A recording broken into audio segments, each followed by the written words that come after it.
അച്ചമ്മയുടെ വീട്ടിലെത്തുന്ന ഇളയച്ചനെ ശ്രുതി എല്ലാവർക്കും പരിചയപ്പെടുത്തി കൊടുക്കുന്നത് കാണിച്ചാണ് എപ്പിസോഡ് ആരംഭിക്കുന്നത്. ശേഷം ചന്ദ്രമതിയുടെ നിർദ്ദേശപ്രകാരം രേവതിയും ശ്രുതിയും വർഷയും ഒന്നിച്ച് ഇളയച്ചനെ ആരതി ഒഴിഞ്ഞ് അകത്തേക്ക് ക്ഷണിക്കുന്നു.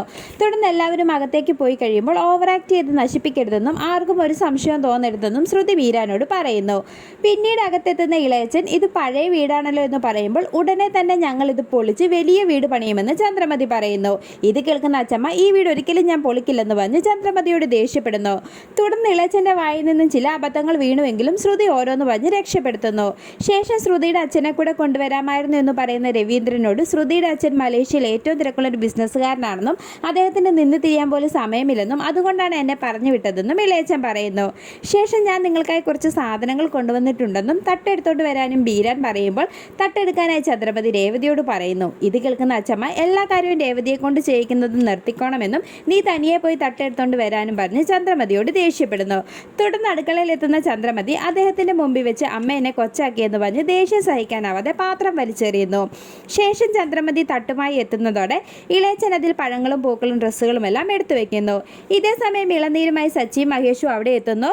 തുടർന്ന് ശ്രുതിയുടെ ഇളയച്ചനെ എനിക്ക് ശരിക്കും ഒന്ന് കാണണമെന്നും ശ്രുതിയുടെ കാര്യത്തിൽ എനിക്ക് ചില സംശയങ്ങളുണ്ടെന്നും ശ്രുതി ശരിക്കും ആരാണെന്ന് ഞാൻ കണ്ടുപിടിക്കുമെന്നും സച്ചി പറയുന്നു. ശേഷം നിങ്ങളെ കണ്ട ശ്രുതിയുടെ ചേച്ചിയാണെന്നേ പറയൂ എന്ന് ഇളയച്ചൻ പറയുന്നതോടെ ചന്ദ്രമതിക്ക് സന്തോഷമാകുന്നു. ഇത് കേൾക്കുന്ന അച്ചമ്മ ഇളയച്ചന് കണക്കിന് കൊടുക്കുന്നു. പിന്നീട് അവിടെ എത്തുന്ന സച്ചിനെ ഇളനീര് വെട്ടുകാരനാണെന്ന് പറഞ്ഞ് ഇളയച്ചൻ കളിയാക്കുമ്പോൾ സച്ചി ഇളയച്ചന് കണക്കിന് കൊടുക്കുന്നു.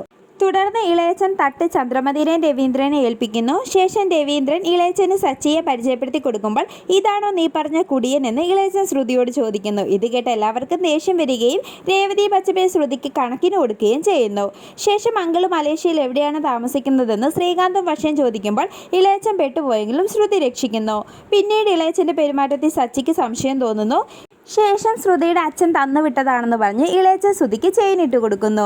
പിന്നീട് ഇളനീര് വെട്ടാൻ എത്തുന്ന സച്ചി ശ്രുതിയും അവളുടെ ഇളയച്ചനും എന്നെ അപമാനിച്ചുവെന്നും എന്തായാലും ഇളയച്ചൻ്റെയും ശ്രുതിയുടെയും കള്ളത്തരം ഞാൻ കണ്ടുപിടിക്കുമെന്നും സച്ചി മഹേഷിനോട് പറയുന്നത് കാണിച്ച് എപ്പിസോഡ് അവസാനിക്കുന്നു.